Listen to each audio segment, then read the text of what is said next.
Oh, hello. Should be good, hopefully. Mic's working, sound's working. Sweet. Alright. Welcome back to Phoenix Wright, Trials and Tribulations.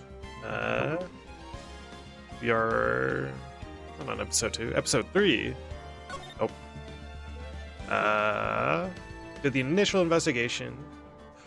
That's right, this is the French cafe where the chef steals stuff. And Maya was a maid for a little bit. And we got to see Mia as a maid too. Yeah. And then, what's it called? Now we're heading into the trial to prove, oh, Maggie's not a murderer. There's something with an amnesia, or well, something with the fake me running around.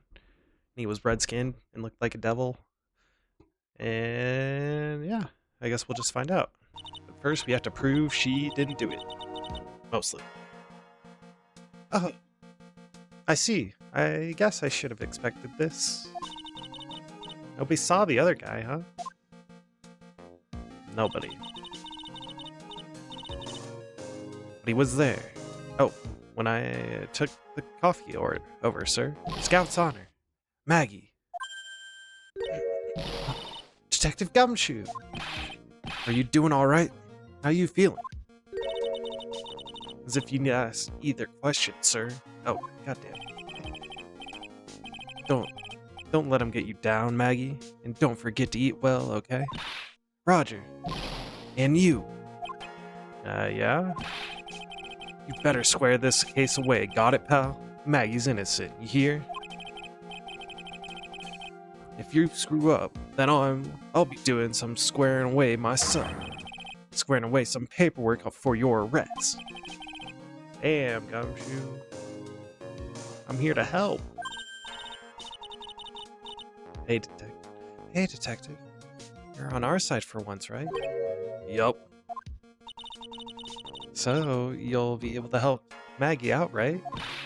Really? Can you, sir? Of course. I've got the situation under control.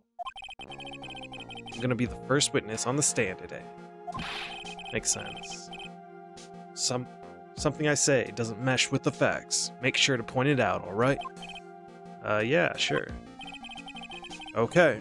I'm forming a united front today, pal. You get me? Once we're working together. Just like always. But he doesn't know that. I can't tell you how grateful I am, sir. I always admired you so much, detective. Is the relationship starting? I know you can count on you. I know I can count on you. Looks like it should all go pretty smooth today, huh? I can only wish. Yep. There's more to this case, as usual. But we have to get the main, the obvious situation out of play. Court is now in session for the trial of Maggie Burke. Defense is ready, Your Honor. Godot, dude, he's back. I mean, we knew he was back. Bitter. Mr. Wright. Yes, Your Honor? What's wrong? Nothing. It's just, whenever I addressed you in the previous trial, your response was... You was talking to me. It was a little, well, intimidating. No, that wasn't me. That was the phony Phoenix. I see. So our trusty Phoenix Wright is back with us now, is he? Our trusty. Hey, that's a worthy title. So, Mr. Godot, your opening statement, please. Mr. Wright, whether you're a fake or the real deal, we will find out soon enough through this trial today. I can already tell you, I'm the real Phoenix Wright. Am I fake?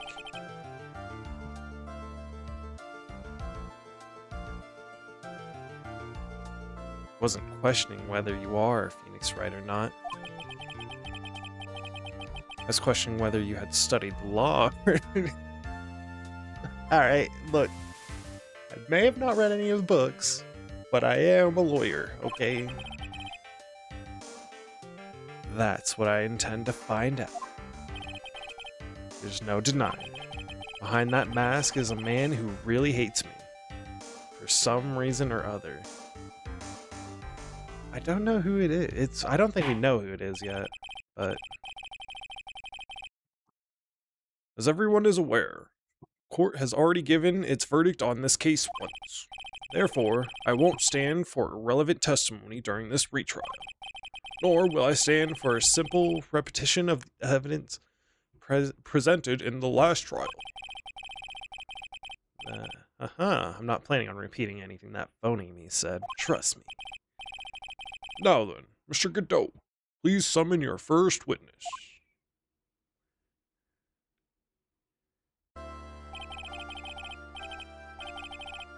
Let's start with the formalities, shall we? Name and occupation. Witness, state your name for the court. Huh? Oh, sorry, sir. My name's Police Department Detective. Occupation, Gumshoe. Other way around, detective. Huh? Oh, sorry. Anyway, I'm the officer in charge of this case since yesterday, sir. Since yesterday? Yeah. The guy who was on the initial investigation tied up with investigation's tied up with another case now. I hope Gumshoe's really got everything under control. For everyone's sake. I'm really missing those apostrophes for some reason. I see. So, Detective Gumshoe, would you outline for the court the basic facts of the case? We do need these. Yes, sir. The victim's name was Glenn Elk. He was a professional programmer. He was on the payroll of Blue Screams, Inc., a local company. Okay. This is the victim's autopsy report. Okay. The court accepts this into evidence. They didn't even have this before? Potassium cyanide poisoning. And if I knew more about chemicals, that would be more relevant. But that'll come up, I'm sure. Time of death, 1:30 and 2:30 p.m. Oh, and here are the floor plans. Okay. You know, it was around lunch, so I mean roughly the right time. When the incident took place, the victim was sitting right here. The poisoned coffee was brought over to him by the waitress. Waitress being the accused. Oh. Yeah. The victim died from poisoning almost immediately after he took a sip of the coffee. At the time of the incident, there were 2 other people in the restaurant. Mr. John Armstrong, the owner and chef, and a regular by the name of Victor Kudo. Yep. It still seems to be a very straightforward case to me. X equals a victim scene. Okay. Come, detective. Take up this hammer and nail the defendant's coffin shut with your own 2 hands.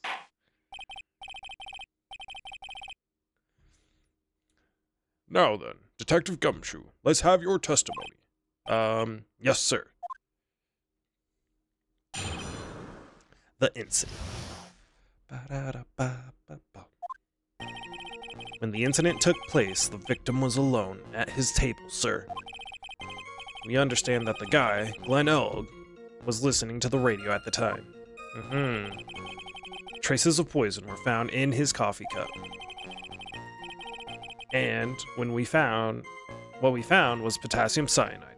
That stuff really packs a punch. And, looks like Miss Bird might have had, well, some kind of motive. I mean, if you're saying that's a motive, then anybody in the restaurant has motive.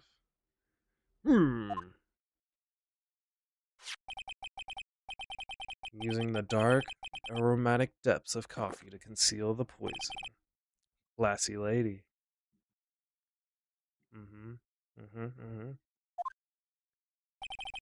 I mean, that is something along the lines of correct, I hope. The facts of this case seem to be ironclad, but we need to prove it. Mr. Wright, I would ask you to begin your cross-examination, but... Yes? Please, no intimidation tricks this time around. Is that understood? I already told you, that wasn't me. Oh, I thought he said no pressing. Ba, ba, da, ba.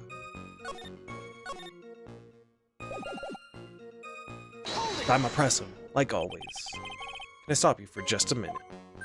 Huh? What is it? Did I say something that contradicts the evidence?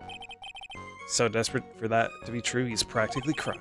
Your testimony just now doesn't match the testimony given by Miss Bird. She claims that there was another man at the victim's table. Yeah, that's what she said, and what killer wouldn't say that when faced with a homicide conviction? Hey, sadly, her testimony isn't supported by the owner or the other customer. Isn't that right, Detective Gumshoe? Yeah, it's true. Their two testimonies tie up on that. They both said they were no other guy at the table.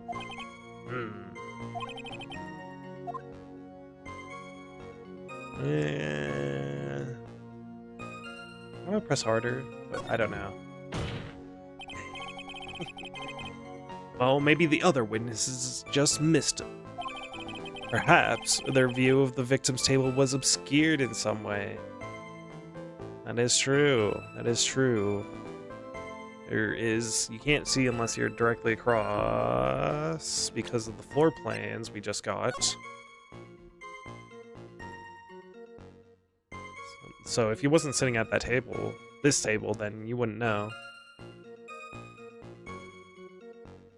Okay, which table, what's his name is, Victor is sitting at is important, because he's probably at this table, and then he saw Glenelg here, and not this dude, and he just left with the ticket or something. Okay. Ha. That argument is as weak as the coffee at Trace Biench, right? Huh? I have here in my possession a ticket. A ticket. Looks more like a photo to me. Yes, a one-way ticket to Guiltyville. Population, the defendant.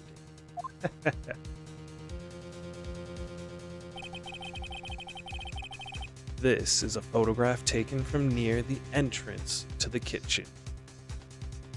Yes, the kitchen. This is the scene as witnessed by the chef, moments after the poisoning took place, correct? Oh, correct. I think the court will agree that with such a clear view of the scene of the crime.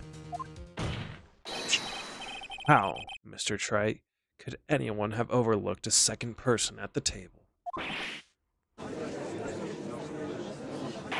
Stunned already. Certainly seems to show the victim's table extremely clearly. Thank you for that evidence. I kinda disagree with that, though. CD is gone. Those two tickets lined up or something else.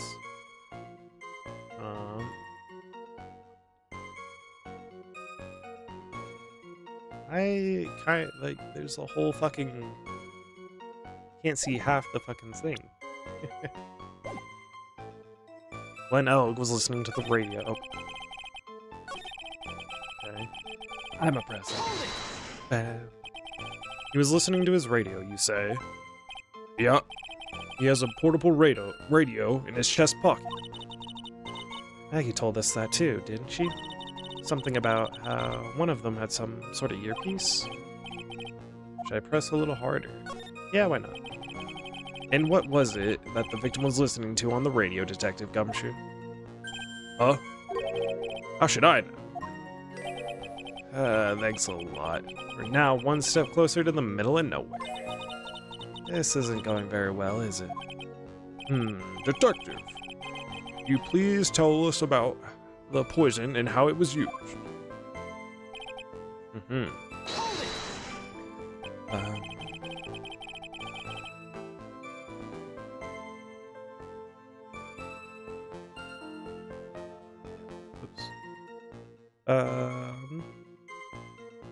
So, traces of the poison were found in the coffee cup and nowhere else.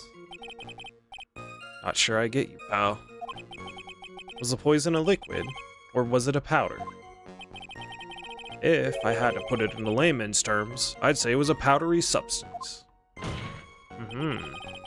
So, the poison could have been in anything that was on the table. Sugar, salt, pepper? Objection! Speculation. Ha! Wait. Do you put salt and pepper in your coffee tray? Let me...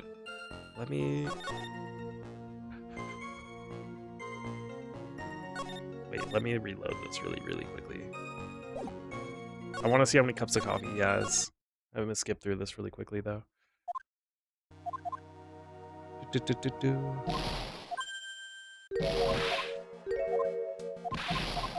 Yeah. How many cups of coffee does Godot have? 'Cause he said he had 17 last time.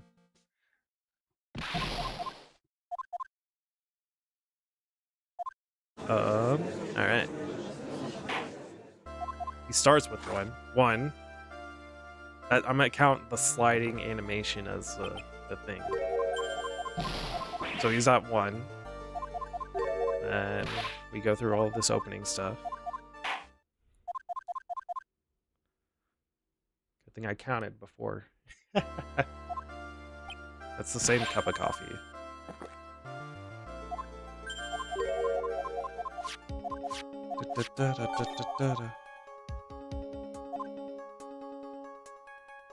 Yep. I think that was the second cup of coffee we are currently at. But hopefully. Yep. Yes, sir.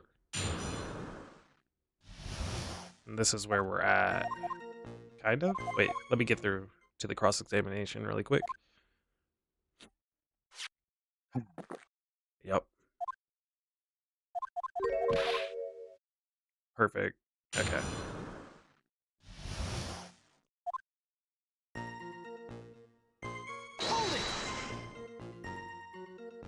Okay.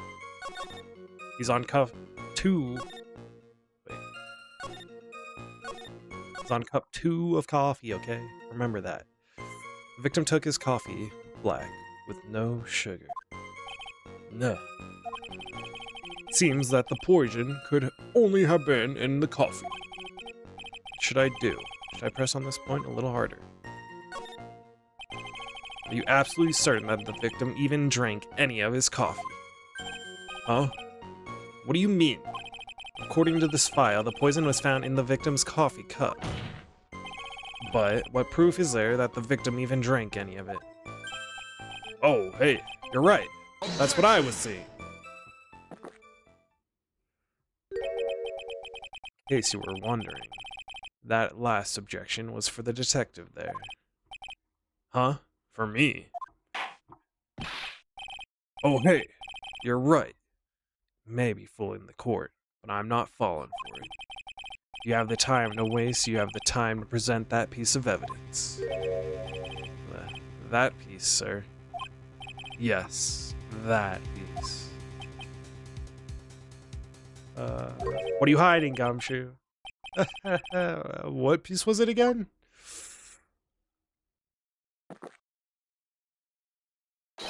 This. I'd be grateful this coffee's only hot enough to give me first degree burns. I love that animation. Oh, now I remember. This is the, a victim's coffee cup. Yes, the victim's cup. Take a good look at the rim. Oh, yes, it's unmistakable. There's clearly a coffee stain on it. Conclusive proof that the victim drank the poisoned coffee that was in this cup. He's on cup 3! The victim gulped down the bitter death like the... Chug, chug, chug, chug, chug. For the record, the only prints on the cup were the victims and the defendants.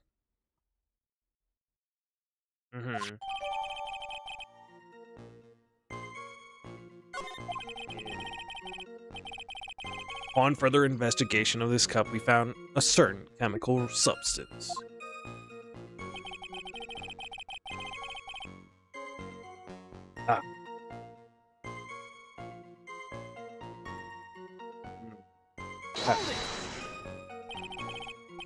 Potassium cyanide. I'd heard of that chemical before. Exactly how strong is this poison, Detective Gumshoe? It's, well, that stuff's lethal. Eat too much and you're history. How much is too much? A lethal dose is 0.2 grams. That's about enough to finish anyone off. 0.2 grams? How much is that? You know when you swab your ears for earwax? Yeah, about that much. Very small amount. Earwax, huh? Sounds like something Gumshoe's got an abundance of. Why you hating on Gumshoe, Phoenix? Come on. Such a small quantity of poison could have been concealed anywhere. Indeed. Like, Miss Birds might have had, well, some kind of motive. Some kind of motive? What do you mean by that? Yeah. If you ask me, it's been blown way out of proportion. Objection! Objection! You know what my golden rule is, Detective. Chuck out a bad cup of coffee. You can always get another. That's why he throws it at me, bro? Huh? I don't get it. I'm saying, we can always get another witness on the stand. We have to chuck you out. Gulp. So, stick to the facts, Detective. Now then, what was Miss Bird's motive? Come on, Gumshoe. She was... They said she wanted to steal a lottery ticket. I knew it. That's what we heard yesterday, too. It disappeared from the scene of the crime. And it wasn't just any lottery ticket. It was a winning ticket for $500,000. Mr. Armstrong knew about the ticket too, didn't he? But he stole the wrong one. Then, it is possible Maggie stole the winning one. What should I do? Should I press on this? Hell yeah. Wait a minute. The mere fact that the lottery ticket disappeared in no way implicates my client. Ha. I have here in my hand the very ticket in question. That's the $500,000 lottery ticket? One of the female police officers found it when she was conducting a search of the defendant. Alright, well... What?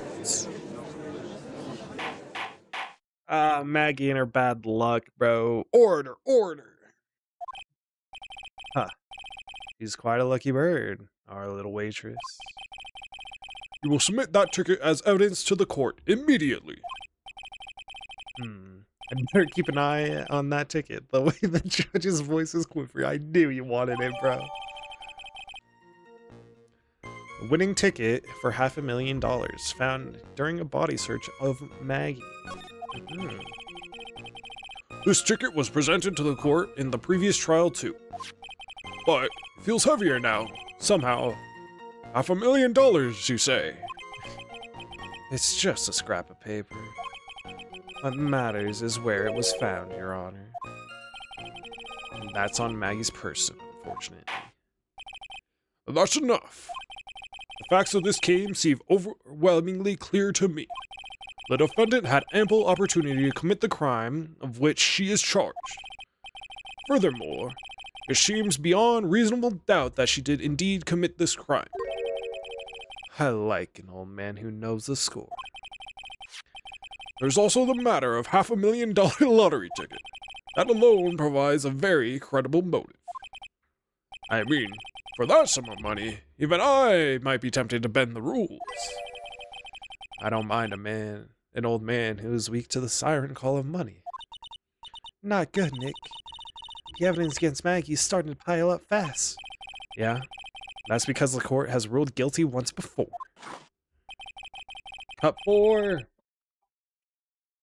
Might have to write these down. Cut 4, baby. Or is it? Maybe I'm already miscounting. This is why I'm now making tally.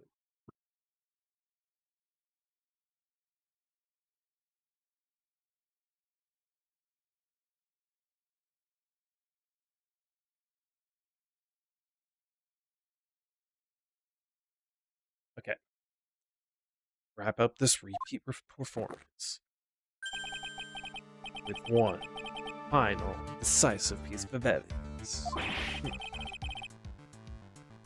It's got more evidence against Maggie? Alright. This is the apron of the delightful Miss Bird was wearing at the time. Wow. That's not the cleanest apron I've seen. Yeah, what's the stains on it? What's the red blood? That stain looks like it can't be blood, can it? Ha! Seems the star of our play was a little flustered. And somehow spilled coffee on herself. Coffee. That's not exactly the first thing that caught my eye. Of course, the coffee stain isn't the most interesting thing about this apron. No, there's something else that stands out even more. Ketchup. Something else? I presume you mean... Of course, I'm referring to the pocket. The pocket? A search carried out right after the incident uncovered this. Potassium cyanide. The very poison used by the killer was in her apron pocket. Bottle of poison in Maggie's pocket. Yeah, and Maggie's prints were the only ones on it. What? Why am I defending this then? Order, order! The court will accept these items into evidence. Worn by Maggie at the time of the incident, has a small pocket but big stains. Okay.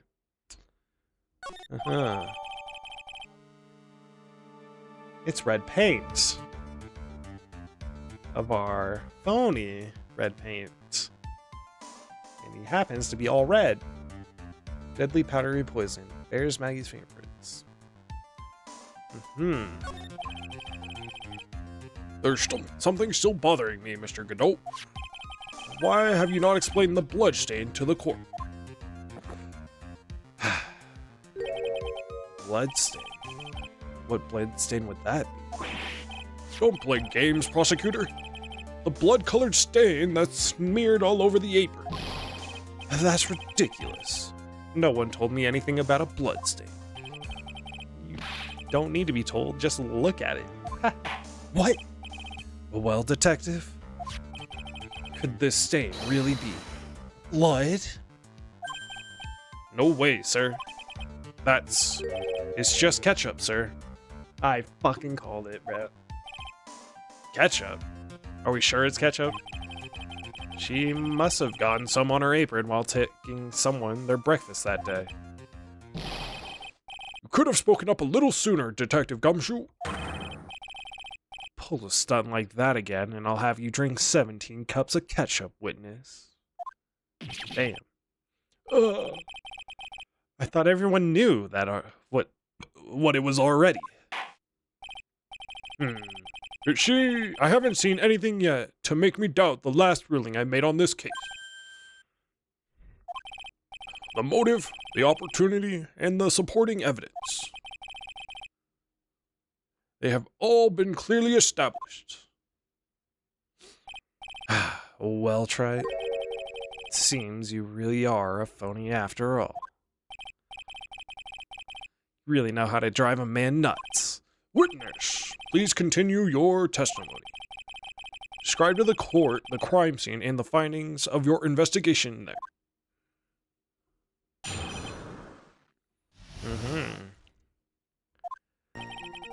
Crime scene was reported at 2:25 p.m. by a kind of scary old man, sir. Okay. Oh. Poor Maggie. That is a awkward pose to be passed out in, but sure. Well, a little too posed to be posed as a passed out person, but I can see it as a representation. Poor Maggie had passed out from the shock. It must have been real tough for her. Passed out from shock is a little interesting too, by the way. The victim didn't have any identification on him, but we figured out who he was pretty quick, and then the investigation went smoothly, pal. When Maggie was searched, we found the lottery ticket and the bottle of poison. And that was it. There was nothing else missing from the crime scene. You identified the victim and secured your prime suspect. Very good. Last chance to convince the court you're a real lawyer, Trite. Don't count on any more cross-examinations after this one, so let the fun begin.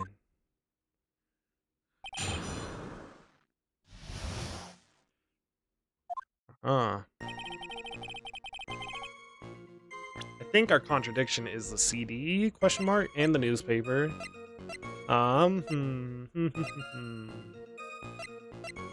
CD's not brought up yet, though. Okay.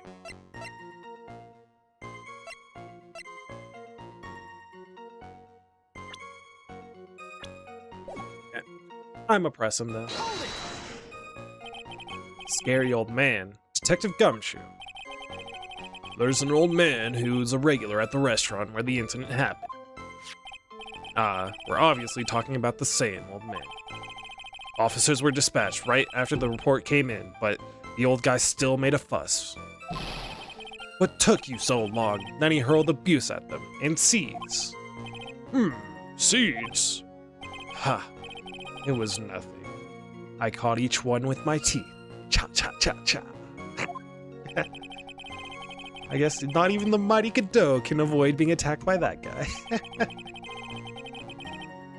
The old man was the only other customer in the place at that time.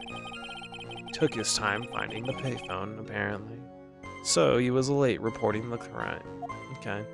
Still within the correct time frame. Must have passed out from the shock.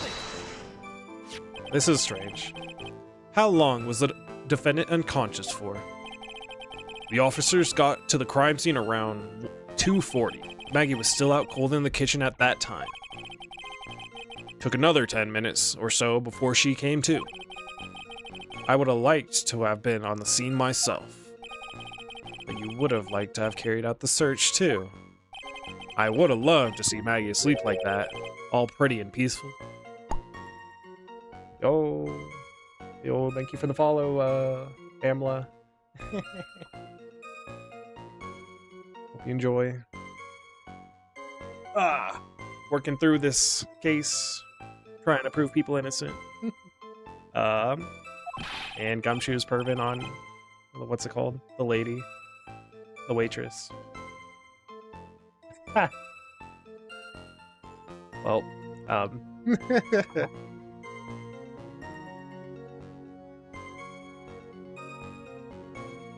Professional detective, Gumshoe.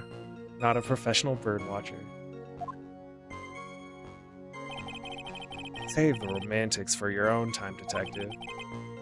All we need to know about is the investigation. Oops. I guess I'm pretty red right now, aren't I? Yeah. Yes, you are. Uh-huh. No contradictions yet. You didn't have any. Are you saying that it was stolen then? No, I don't think so. The victim didn't have a driver's license or even a credit card. All he had was 58 cents in his wallet.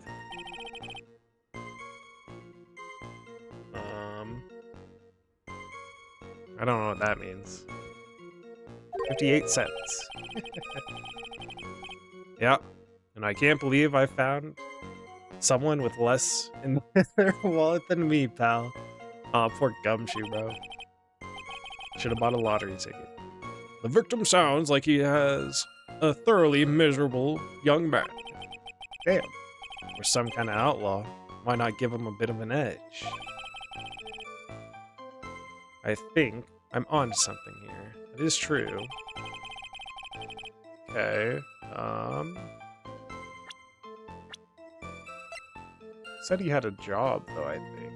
Yeah, he was a programmer. And said he was a programmer somewhere else, too, I think. No? Well, he spent all his money on lottery tickets, so smart move.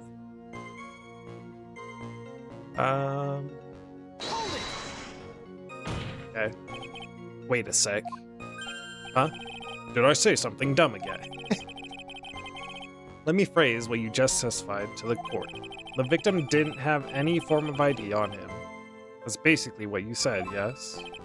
Yeah, basically. So why are you reversing what you just said? In that case, how are you able to identify the victim so quickly? Yep. Oh, that. So let down, he's got the whole saggy shoulders and puppy eyes thing going. There was a prescription bag on the victim's table along with the lottery ticket. Okay.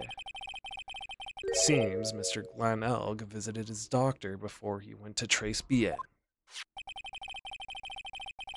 We got the victim's name from the medical record of the doc who prescribed the meds. That's a reliable enough source for the court.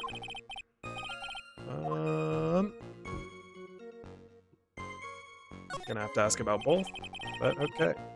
What sort of medicine was in the bag? Well, actually, the bag we found was empty. Huh? Yeah, completely empty, pal. It was completely empty. That is strange. Ha. Drinking his coffee. You're entering an empty paper bag as evidence. Desperate, are you, Trite? That empty paper bag is gonna get you, caught with your pants down, bro. Now, what happened with the investigation after that, detective? Wait. I'm gonna press this again and see the other option.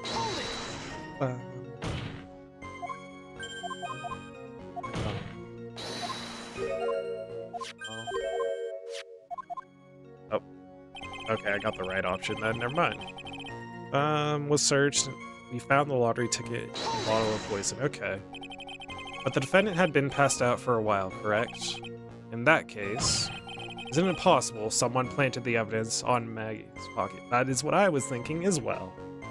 How are they gonna prove this? Yeah, hey! You've nailed it, pal. It happens to me all the time. God damn it, Gumshoe. We had a department party the other day, and when I got home, I was wearing the boss's shoes. Objection! Keep up this crazy testimony, detective, and those shoes will end up down your throat. Godot, man. Sorry. So, Trite, someone planted the evidence in Maggie's pocket. That's a pretty bold statement. Oh, we have to prove it. Fuck. Care to back it up with some evidence? Well, I'd love to if I had any. Yep. If I had any. It appears you have no evidence to support your theory, Mr. Wright. Continue with your testimony, witness. Oh. Sweet. That was it. There's nothing else missing from the crime scene. This is our contradiction point. I'm gonna press him about it first. So the $500,000 lottery ticket and the bottle of poison were accounted for. Yep. Interesting. It's true that those two items are accounted for, but where's the CD? MC... what's it called? Bomber. But wasn't there another lottery ticket that was stolen that day? Oh, yeah. The one the restaurant owner took. You won a whole $1 with it. What a lucky guy, huh? And they're just gonna let him get away with it. It was just $1, detective. I guess no one cares when it's that little, except for Gumshoe. God damn it. I don't find a hole in this testimony. The judge is going to hand down his verdict.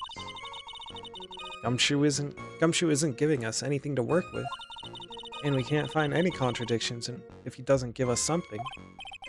Yeah, that's true. But Maggie and Gumshoe are like Dumb and Dumber. Our only hope is that they were so dumb they missed something obvious. You're the dumbest you've ever... Dumb and Dumber, Gumshoe, and Maggie. I'm almost certain. What was missing, though? I mean, or sports paper. Yep. Oh, bam. Really? That's not it? Ah, whatever. Left by the victim and they didn't pick it up. Fine, fine, fine.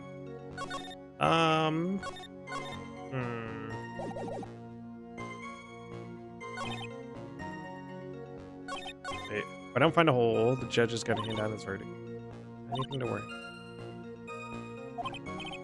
That's true. Dumb and Dumber. There's something obvious. Something obvious.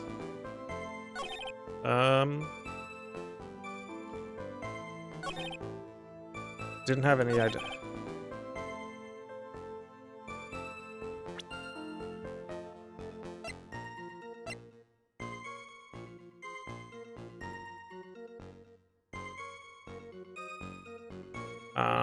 The bag is empty. Then the investigation went smoothly.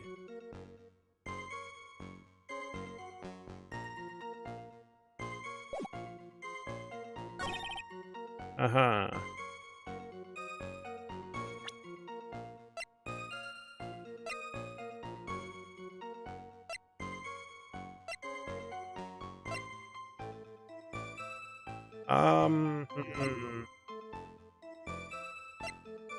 I know exactly how we have to say this. That was it. There was nothing else missing from the crime scene. Nothing else missing.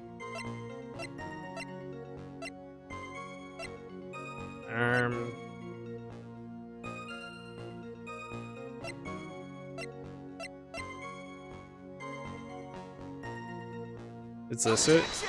It is. Detective Gumshoe, I think I should point out something to you. There's just one small contradiction in your testimony.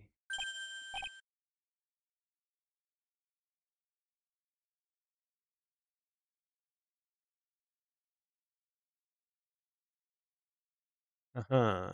Okay. Oh, finally. I'm getting all anxious just waiting, so hurry up, will you, pal?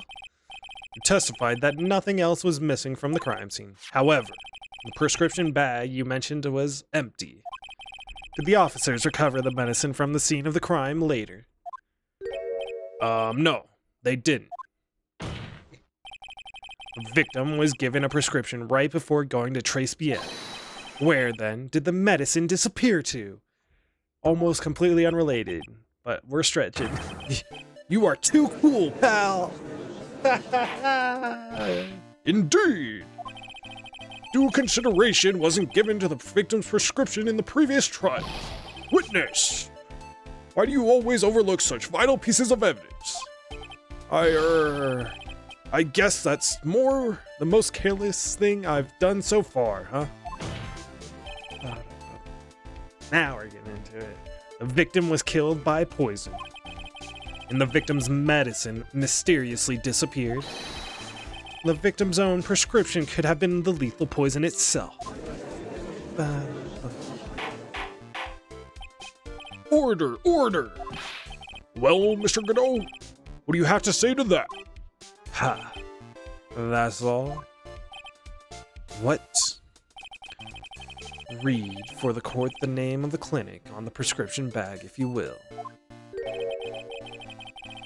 What's the clinic's name got to do with anything? Cody Clinic. New Ear Otolaryngologic Otolaryngological Clinic. What the hell? Is that like an actual thing? I'm so curious. One sec. Otolaryngological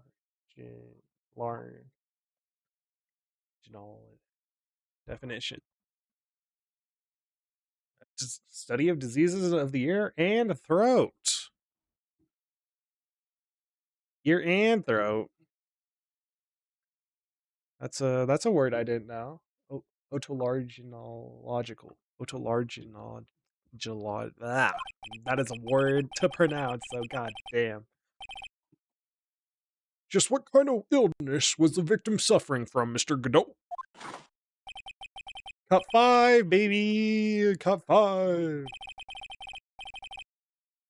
Hardly an illness, Your Honor. More like a bitter war wound, you could say. A war wound?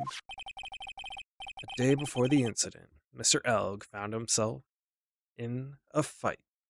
In a fight? That's an interesting tidbit. He took a blow to the side of the head and ruptured his eardrum. He ruptured his eardrum? Then what on earth was the prescription he was given? It was a cream to be applied topically inside his ear canal, not to be ingested. Ba-da-ba-ba.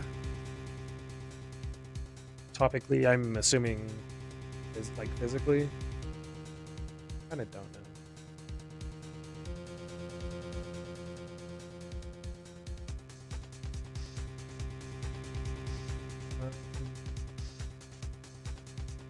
Applied directly to a part of the body, okay. It is a different meaning for, what's it called? Medicine. Interestingly. Applied directly. I mean, that's what I was assuming, but good to know. You learn words that way. Not to be ingested. Yep. What? Yeah. Come on. It's mentioned in the autopsy report if you read the fine print. Well, give me the fucking fine print, bro. Come on. They found traces of the medication in the victim's left ear. Yes, here it is. In very, very fine print. Seems Mr. L correctly applied some of his medication while he was at Trace Bien. Therefore, it would be absurd to believe that he would have eaten his medication. Seems that this medication is irrelevant to the case after all. No. Nick. If you don't think of something quick, it'll all be over.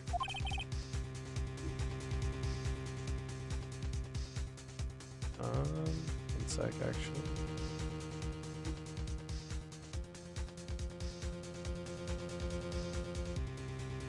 Yeah. He's right.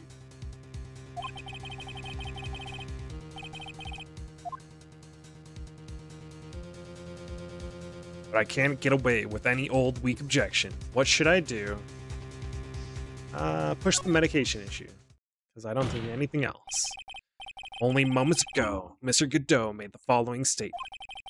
Seems Mr. Elg correctly applied some of his medication while he was at Trace Bien. If that's the case, then why was the medication not found at the scene of the crime? That's what I was thinking. He used it. Where was it? But the medication in question was for topical use inside the ear canal. That doesn't change the fact that it could not be found at the crime scene. However insignificant it may seem, it's a lawyer's duty to pursue the truth. Objection! You know as well as I do that the medication is irrelevant. Currently irrelevant. It hardly seems like a prescription drug would contain potassium cyanide. Objection! Hardly seems likely that the coffee the waitress served would contain it either. But it did. The possibility is undeniable. Steam on that, Godot. That's enough. Mr. Godot, is the detective the only witness the prosecution wishes to call? Mr. Godot! Is he a robot, by the way? I've got my own witness I'd like to call, sir. It's the old man who was there in the restaurant on the day of the murder. Got him to coming in. Victor Kudo, the pigeon hater? Very well. The matter of the disappearing medication seems little more than trivial at best. However, I wasn't explored at all in the previous trial, and that is something that bothers me. Yay! Good job, Nick. Hell yeah. The court will adjourn for a 10-minute recess, after which we will hear the prosecution's next witness. I suppose this means I'll just have to finish you off in my last 6 cups. You saying it's gonna take 6 cups, huh? Alright. Court is adjourned for recess. 6 more to go, okay. Can't believe I'm counting his fucking coffee cups, bro.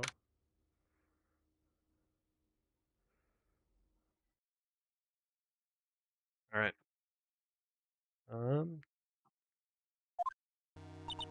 Phew, that was close. Tell me about it. I nearly died in there. That's my line, sir. No, it's my line. I think I really did die a little bit. Looks like we all nearly died in there. I can't believe Detective Gumshoe. How could he betray us like that? He didn't betray us, he just told the truth. Huh? He said he'd help me. But he totally set me up. I don't think he meant to do that, Maggie. He's backed into a corner. I mean, the guy's got to do his job, right? It's okay. I know all about lies and betrayal. I've had them my whole life. Damn, poor Maggie. But it really hurt this time. I felt like someone punched me hard in the stomach. Damn. I hate that. Poor No. Gumshoe, not like this. I don't want to ever see him again. Poor Gumshoe. So, the next witness is going to be that old guy from the park, right? Yep. Mr. Kudo. Lover of waitress outfits and projectile seeds. I bet he's going to be really stubborn. I mean, he's pretty set in his ways, you know? Yeah, he's a big old grouch. Are you going to be able to handle him, Nick? Yep. I can take whatever he throws at me, even those never-ending bird seeds.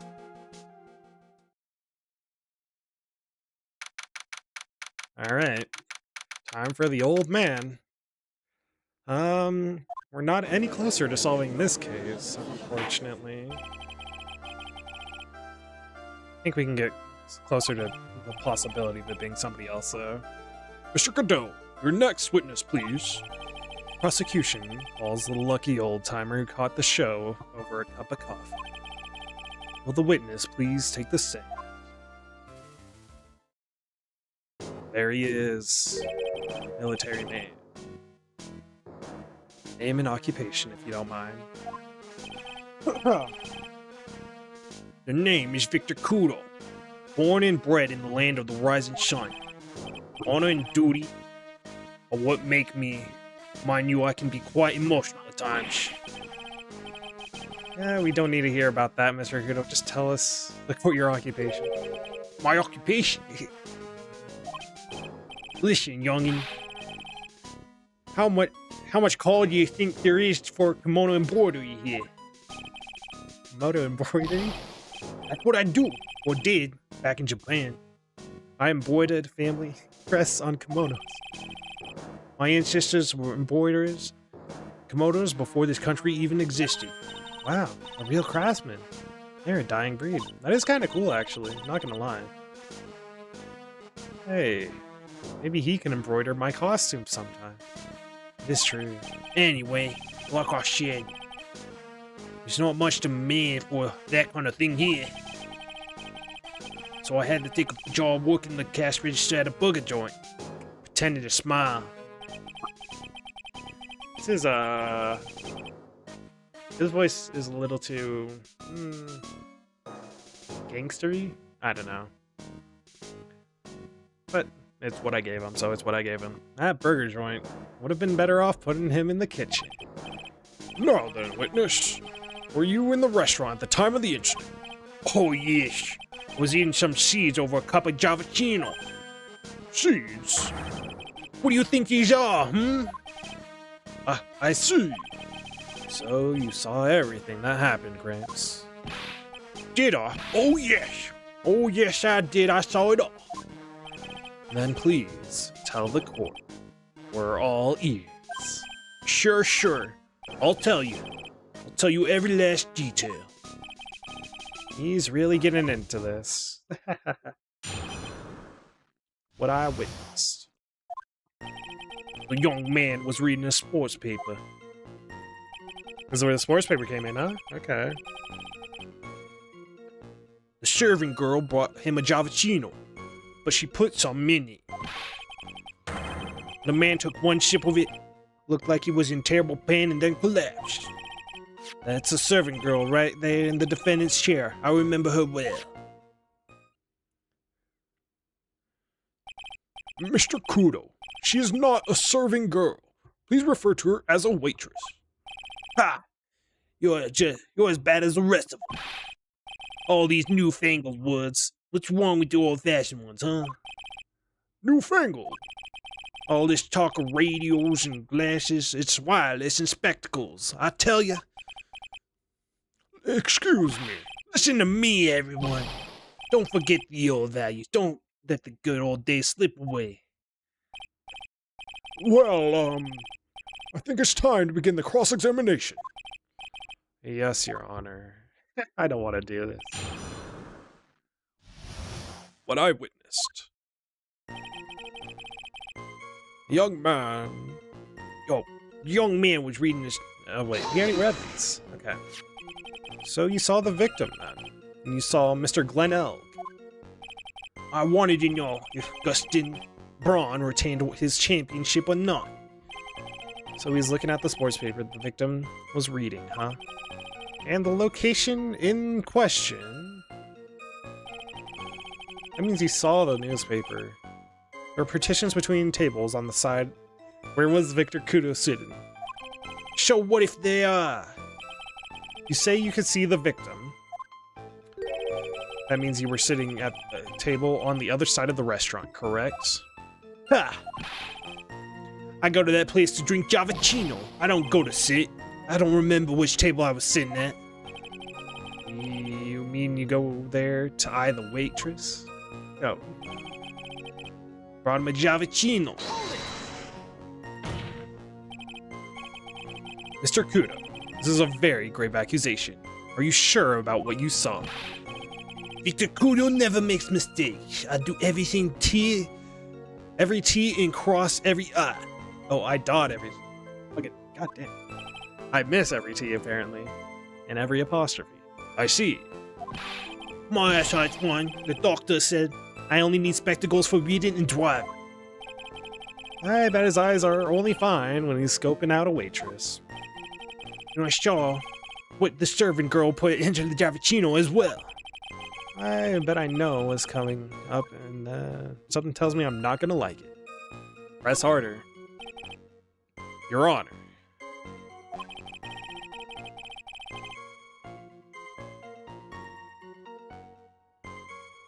We need more clarification on what was put into the victim's coffee. I'd like to ask the witness to add what he knows about this to his testimony. I agree. Witness, will you enlighten us, please? Sure. There's no question about it. She very conspicuously put some white powder in there.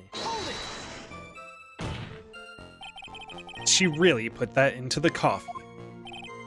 You doubt me, boy? She took some out of a small brown bottle and sprinkled it in. Can she have been adding sugar? Sugar in a small brown bottle like that? Like that? Wait, witness, could you please describe the bottle in more concrete terms? Huh. A bottle like this, perhaps? Oh, there it is. That's the one. That's the bottle of potassium cyanide, I presume?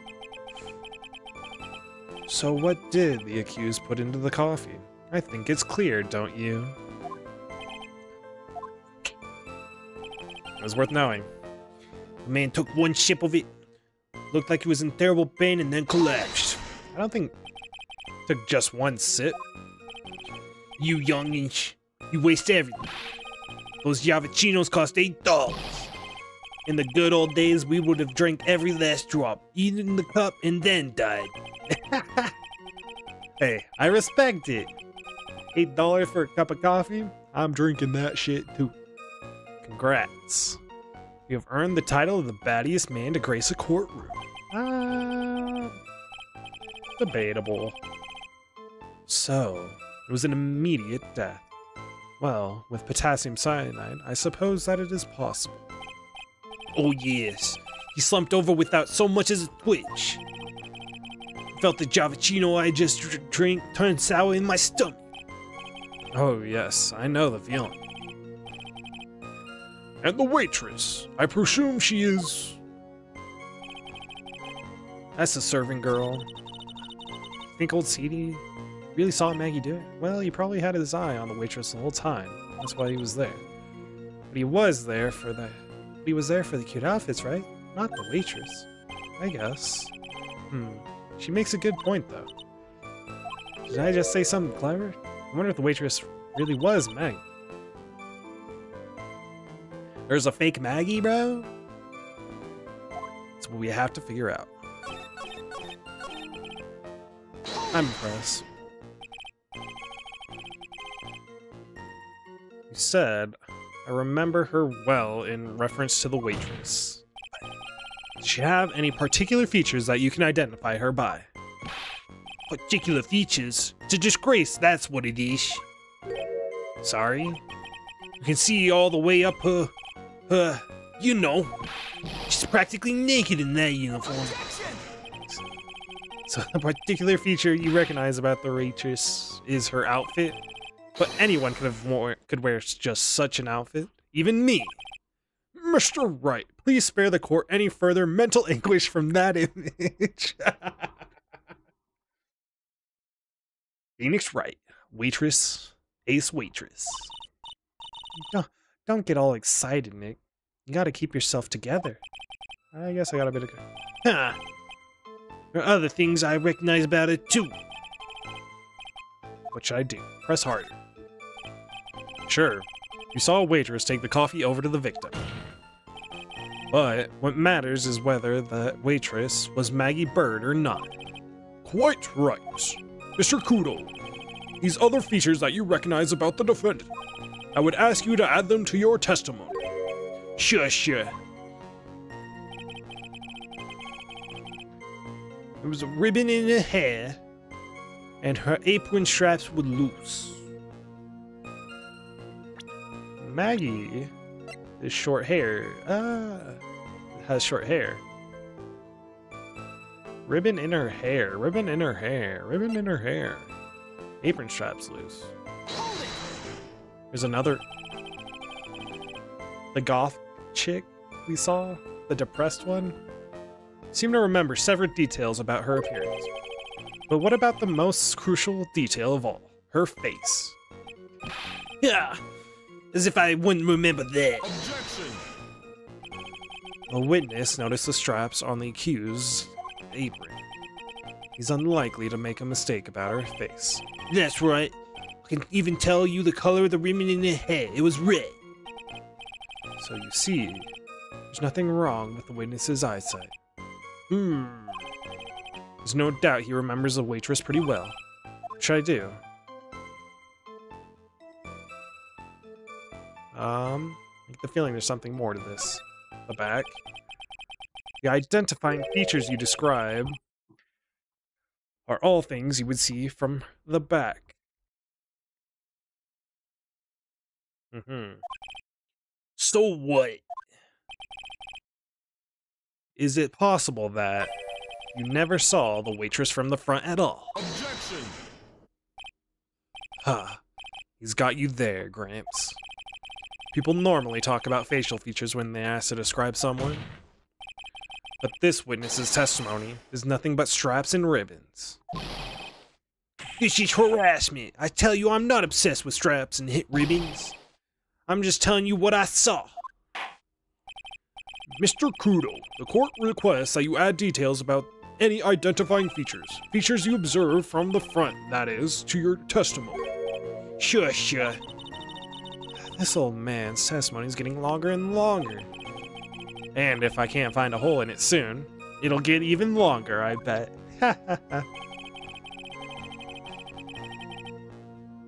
There wasn't anything that caught my interest about her when I saw her from the front.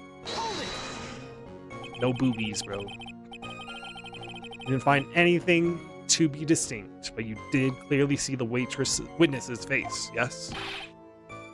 No question about it. I didn't come this far to back down now. Victor Kudo never backs down. That's not the answer I was looking for, but okay. It's turned into a matter of pride for old CD, you know. I guess. I wonder if he really did see Maggie's face or not. Like I thought. We need some concrete proof on it.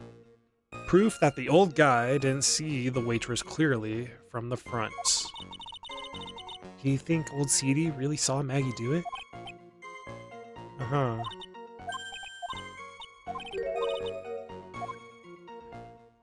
Didn't see her from the front.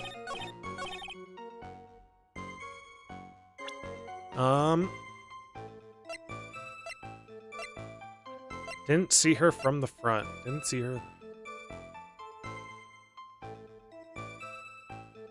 I think it might be this. Let me see. Dirty apron. It's kind of distinguishable, I would say. I could see it being something else, but... I mean, she wears glasses, too. Oh, that she is wearing a ribbon.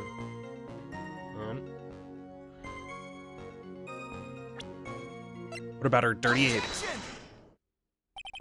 Mr. Kudo, I would like you to please take a look at this. Yeah, that filthy thing would shoot filth like you just perfectly. Actually, it reminds me of what my grandson looks like just after he's done eating. Have you ever seen this before? Of course I have it. Do you think I'd forget something that dirty as that, Well, you halfway caught.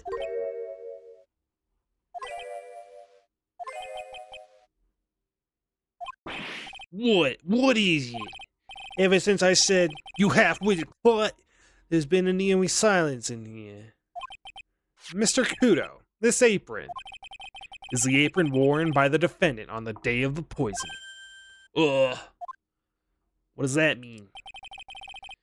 And as you just said yourself, you wouldn't forget something like this.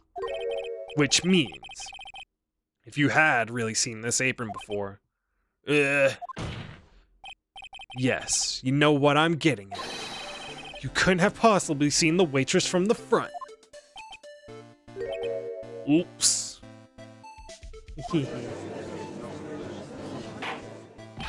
I was looking at her behind. Nothing else, sorry.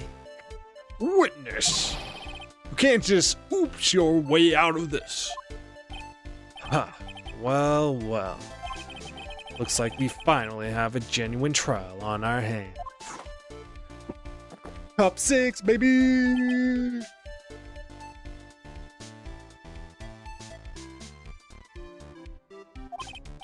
Listen, Trite, here are the facts. On the day of the incident, there was only one waitress in the restaurant. Waitress and witness are very common words, and it's always been witness, so I'm sorry. Waitress. Ugh. That being the defendant, Miss Maggie Bird. Exactly. And when that one waitress put the poison into the coffee cup, this old guy was watching. I hope you understand the gravity of the situation, Mr. Kudo. The fate of the defendant may rest on what you say you remember seeing. Just tell the court exactly what you saw, Gramps. You can rely on me, Captain. My noggin is perfect working order. I can't remember a single occasion when I forgot what burger a customer wanted. He can't remember. Probably more like he messed up so many times he's blocking it out. Maya, you didn't order a burger from him, did you? Very well. Let's test just how good your memory and attention to detail is, Mr. Kudo. Tell us what you remember about the victim. About the victim. The victim.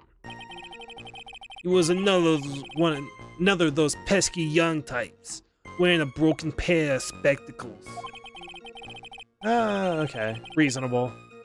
He had a newspaper in his right hand, and a noisy brat kept rustling its pages. The young man was listening to the wireless. I remember that well.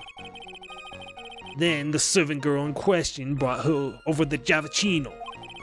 Little fidget picked up the cup with his free hand and took a sip.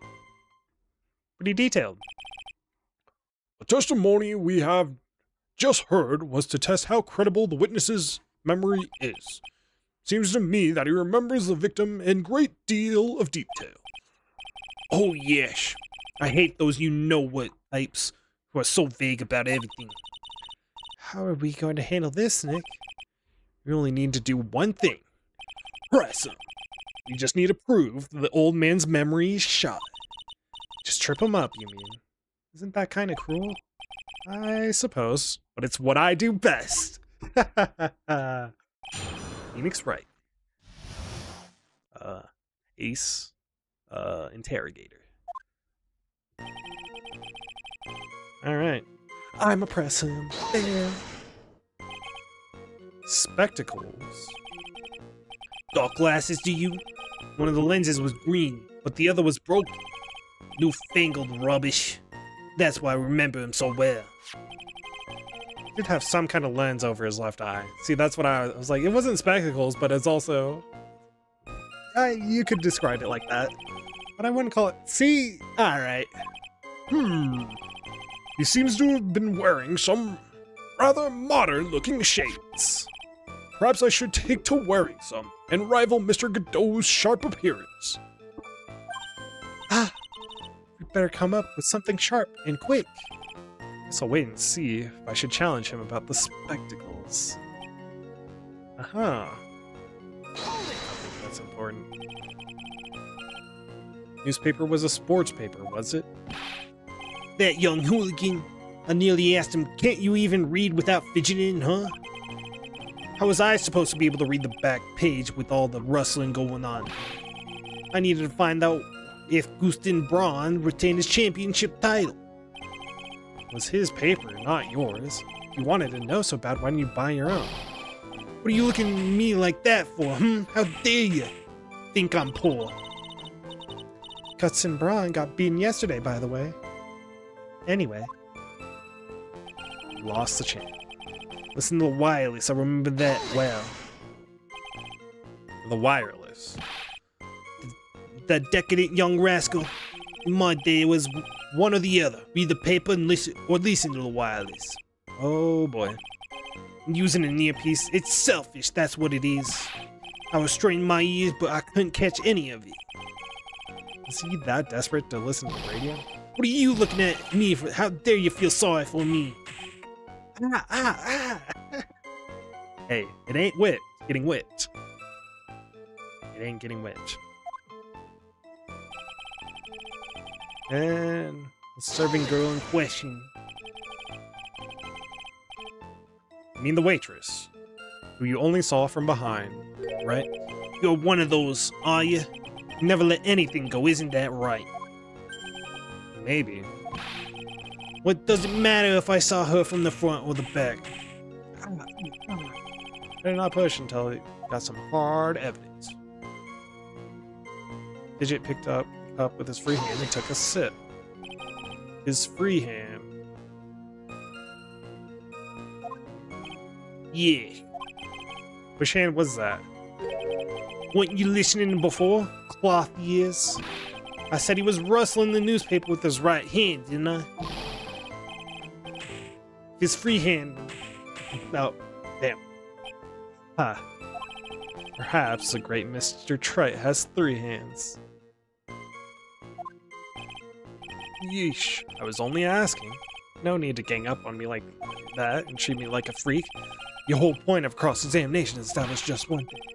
That this old memory has more holes than a slice of Swiss. Guess we need to find a contradiction in his testimony somewhere, huh? Anything will do, even the smallest detail. Well, good thing you gave us free hand. 'Cause this is a right-handed fucking coffee mark. That's our evidence. Mr. Kudo, do you remember what you were told at the start of this testimony? That this was a way of testing the credibility of your memory. I know. There's nothing wrong with my memory, I tell you, nothing. If I got anything wrong, I'll eat these seeds and sing a pigeon song. Care to tell us where this is going, Trite? According to Mr. Kudo, the victim was holding the paper in his right hand, while drinking coffee with his free hand, which would make that his left. Yeah, what is this, kindergarten? But I would like the court to please take a look at this. That's the cup the victim used, correct? Yes, and on the rim, you'll notice the mark left by the victim's lips. Yes. There's a stain left by the coffee. If you consider where the stain is, you'll clearly see that the victim was holding the cup in his right hand. But how? Well, Mr. Kudo, the court is waiting for your epic performance. I mean, maybe he mixed it up because he's saying the victim's left and right instead of his own left and right, maybe? That'd be a way to explain it. Said you eat those seeds and sing a pigeon song. Mr. Kudo, I'm afraid this is simply not acceptable. I think the witness had better go back to the park and... Wait. You think I'm gonna stand here and listen to you tell me I'm mad? You're wrong. I don't care about that dirty coffee cup. I know what I saw. You still insist on your testimony. That young brat was holding the cup in his left hand. Oh, yes. No question, I'm a good, law-abiding citizen. I am. It's that dead young hot-bot in you spiky-head yahoo. Who are you at fault? Who, me? Me? Innocent old me? Thank you, old man. We've heard quite enough from you already. Don't call me old man. Been around for 68 years, I have. You can't ignore me. Listen to what I've got to say. I'm sorry, Mr. Kudo, but... Sure. Why not hear a little more? Mr. Kudo! But this is my 16th cup of coffee. Is that 16?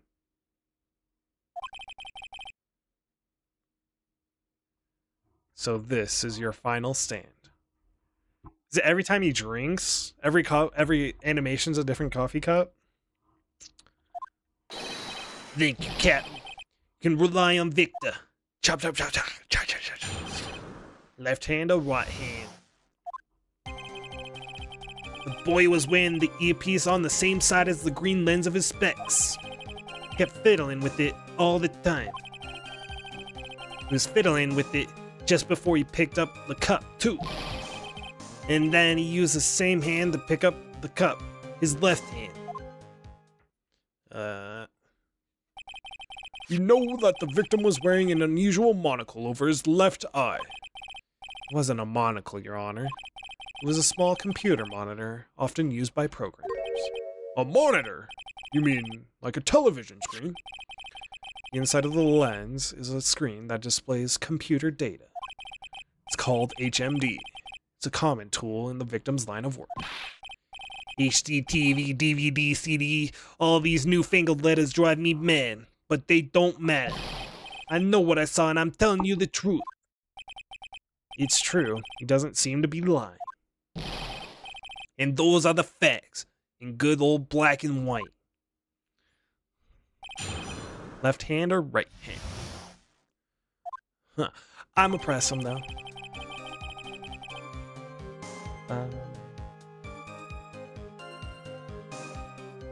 Boy was wearing the earpiece on the same side as the green lens of his spec. Yes. It was a bluish lens though.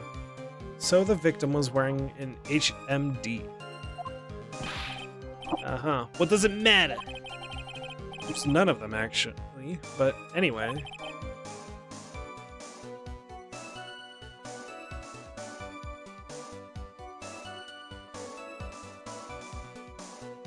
And you're sure that he was wearing the earpiece on the same side? No question. Could only see that side of his head from where I was sitting. Yeah, that's pretty obvious if you look at the foreplay.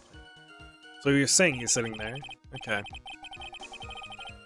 From the opposite table, he only have a view of the side of the victim's head. Is he sitting there or there, though? He kept fiddling with it all the time. Seems you kept an eye on Mr. Glen Elk. It was getting on my nerves. Rustling the newspaper and fiddling with his earpiece all the time. And then he went and made all that fuss dying from one sip of Javachino. I wanted to say to him, calm down, you young brat. Just looking at him made me suddenly speed up my seed eating. I could have choked. So I take the victim was a walking ball of nervous energy. Uh-huh. Just before you picked up the coffee. 2. Okay. Everything on the left. The earpiece you mentioned. Which hand did the victim touch it with? This is supporting us, though. You're one of those people, aren't you? You're the type that uses your left hand to get things out of your right pocket? Or fasten your left cuff with your right hand? And when the tour guide says, on your right side, you'll see the famous blah blah. You're the only one who deliberately looks left. Well, aren't you? No, I didn't mean... Obviously, he used the hand on the same side of his body that the earpiece was in. So, if he had the HMD on his left side, then it was his left hand, I guess. Same hand to pick his left hand. Seem very sure of yourself, Mr. Kudo. Because I know what I saw, no matter what tricks you try to play on me. Really did see the guy picking up with his left hand. This is a dead end. This supports us. Well, Nick, what do you think? I think the guy's telling the truth. But even so, something's not quite right. And chuck evidence at him until he breaks. He's not lying, there wouldn't be any contradictions in his testimony, right?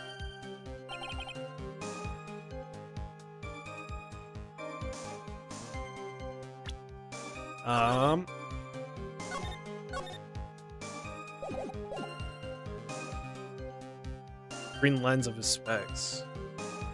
I will say, I would not call that green. Objection!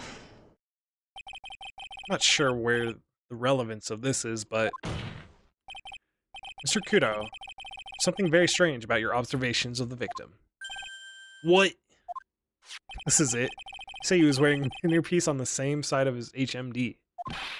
No question. You can lock me up if I'm wrong. It was his left ear, without a doubt. I could only see that side of his head from where I was sitting. I don't think so. What? What did you say? You're no doubt unaware of this fact, The victim couldn't hear with his left ear. His eardrum was ruptured.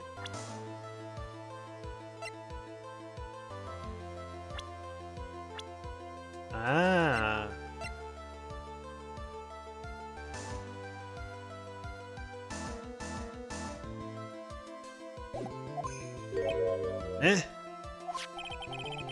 Traces of medicine for his condition were found in his ear canal. That's right, it's impossible that the victim was wearing his earpiece in his left ear, because he couldn't even hear in that ear. Is that true, Captain? It is. Pigeon! Pretty pigeon! Order! Order! That was not the clue I was attaching to, but left eardrum. Victim was a programmer. For left eye, left eardrum was ruptured. The witness's testimony is completely unreliable. He only saw the waitress from behind, and he claims the victim wearing an earpiece when he knows his eardrum was ruptured. We know his eardrum was ruptured. Well, Mr. Godot. Single drop of milk is all it takes to destroy the pure black magic in the cup. This old man is my drop of milk. Cap, were you calling me a drib? This is the victim's coffee cup in which the potassium cyanide was found. The mark on the rim clearly shows that the victim picked it up with his right hand. I'll never back down. I know I'm right. The lad drank his Javicino with his left hand. Let me put you out of your misery. Clearly, the victim used both hands. Took a sip with the cup held in his right hand, and then switched to his left. That's what the old man saw. Objection! That is not what he's stating. Impossible. The witness has already testified on numerous occasions that the victim died immediately after taking just one sip of the coffee. Objection! Which hardly. The chain the victim used to pick up the cup is irrelevant, Your Honor. Facts still stand. With one hand or the other, Mr. Elg drank the poisoned coffee. Like this. Sadly, Mr. Godot, that doesn't wash. The point of this testimony was to establish whether the witness's memory is credible, and the results are clear. The testimony given by this witness is useless.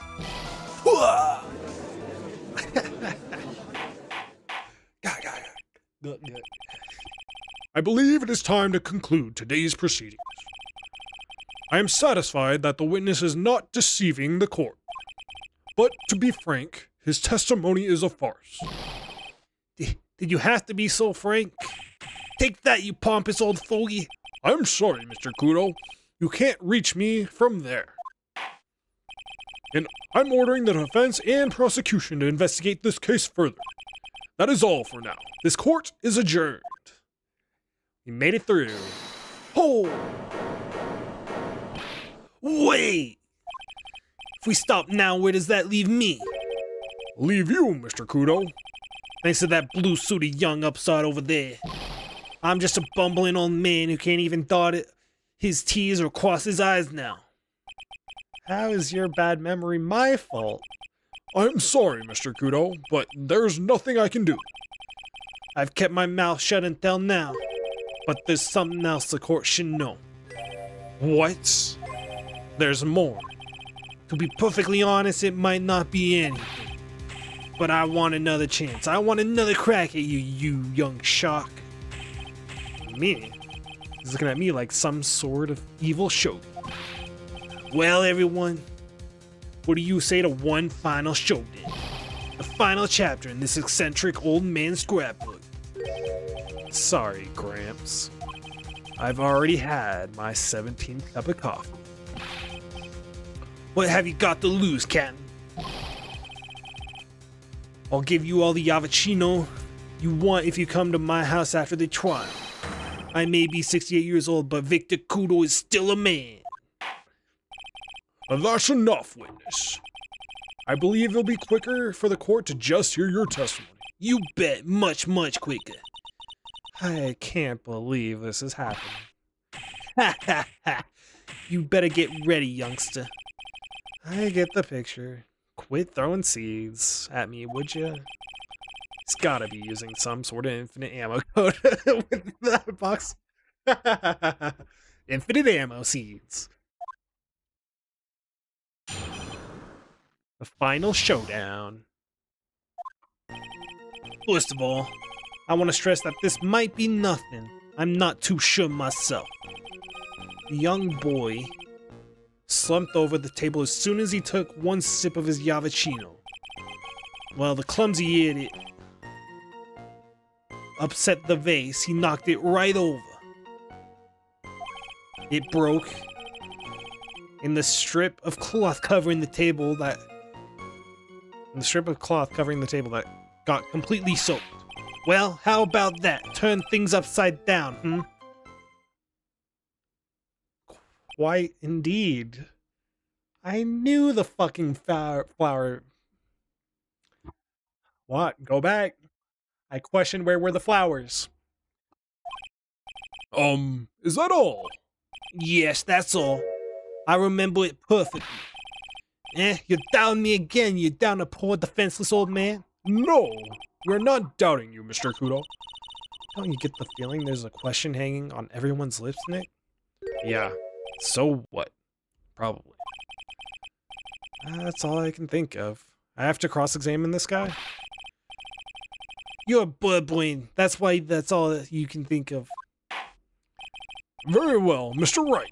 Your final cross-examination, please. I think it's more important than we're letting on, currently. I'm impressive, though. The court generally prefers its witnesses are sure of themselves, Mr. Kudo. Noisy brat. I'm warning you, I'm more savage than a macho man right now. You won't beat me with this testimony. This is a final battle. Bah, bah, bah. Chucking those seeds harder than ever. I better be careful. Nail. Uh-huh. This is a little strange. The court has already heard this testimony, Mr. Kudo.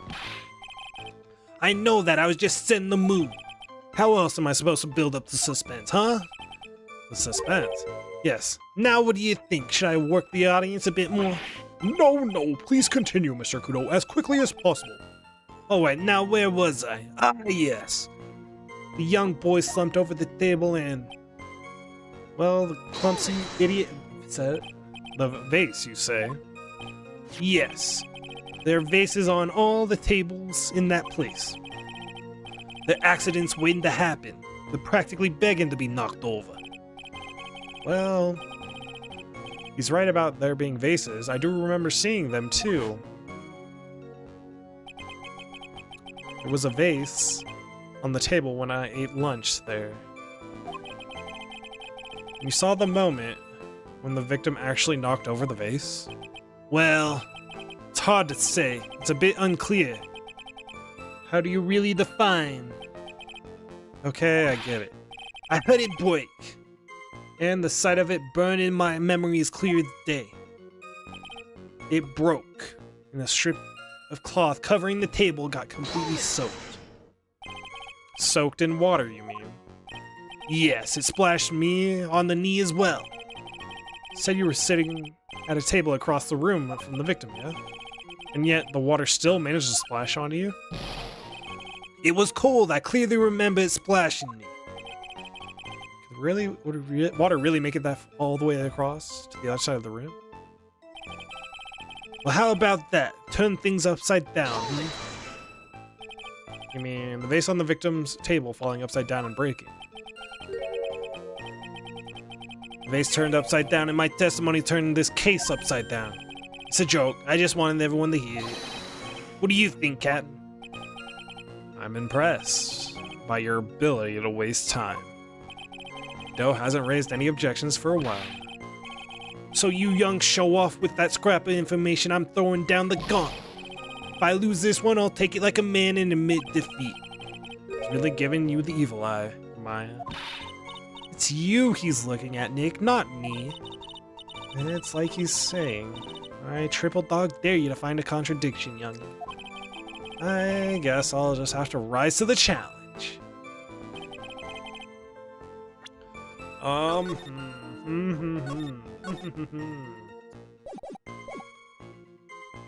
That's not important.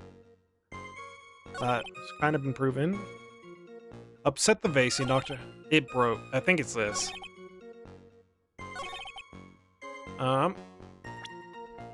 It broke and the strip of cloth covering the table got completely soaked. How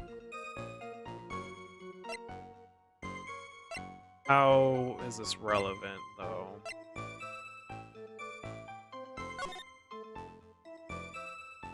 There it is.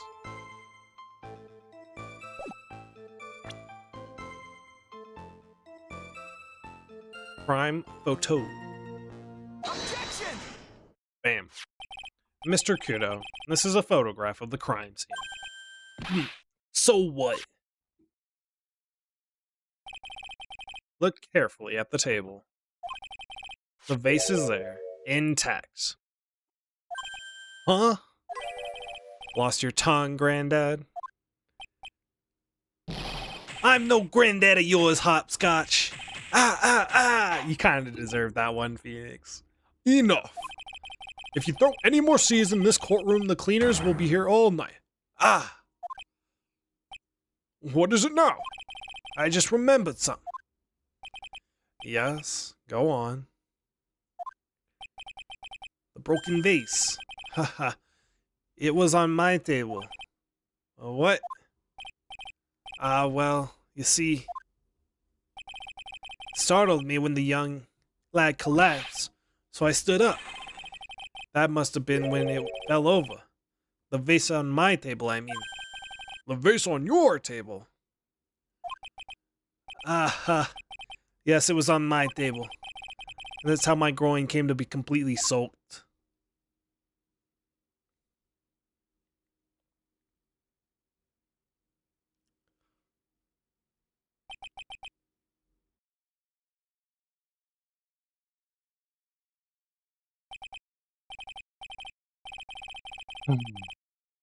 Thank you, Mr. Kudo. You've certainly earned your kudos today. God damn it. I'd like to ask a question now. Have I been any use at all? Perhaps there's something you should reflect on yourself, Mr. Kudo. Wait a minute. If that's the case, there's more. I've got more to say. Oh, yes, I remember something else. Bailiff, escort the witness out of the courtroom. Wait, listen to me. No. Well, we seem to have been considerably sidetracked, and I am still not in position to deliver a verdict. The defendant has not been positively identified as a waitress in question. Additionally, there are two disparities in the testimony we have heard thus far. A mark on the coffee cup that the victim supposedly drank from with his left hand, and the earpiece, which was inserted into his left ear, out of which he couldn't hear. Wow, Nick, you did it. I therefore require both the defense and the prosecution to further investigate the facts. Yes, Your Honor.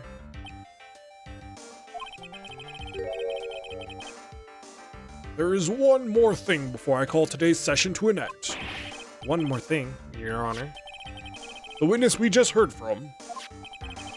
He is most insistent that his testimony should be of use, so he summarized it accordingly into this statement.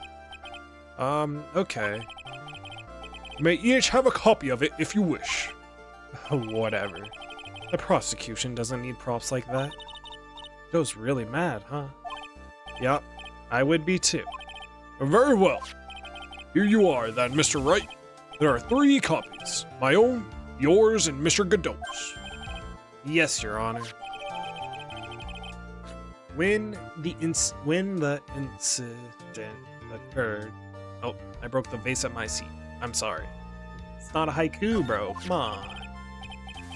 This isn't a piece of testimony, more like a 5-year-old's apology. What the heck are we supposed to do with 3 coffees?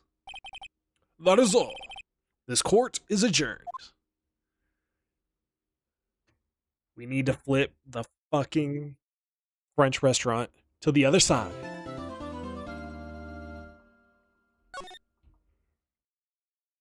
Not bad, not bad. All right. Well, pretty good.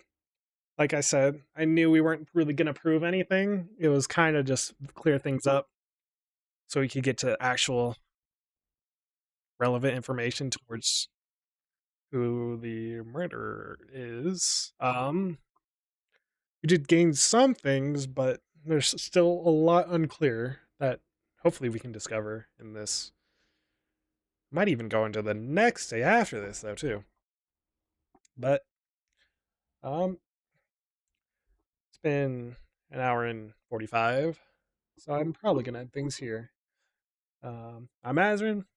Thanks for stopping by. If you stop by, planning to finish these over the. Well, I'm on the 3rd game.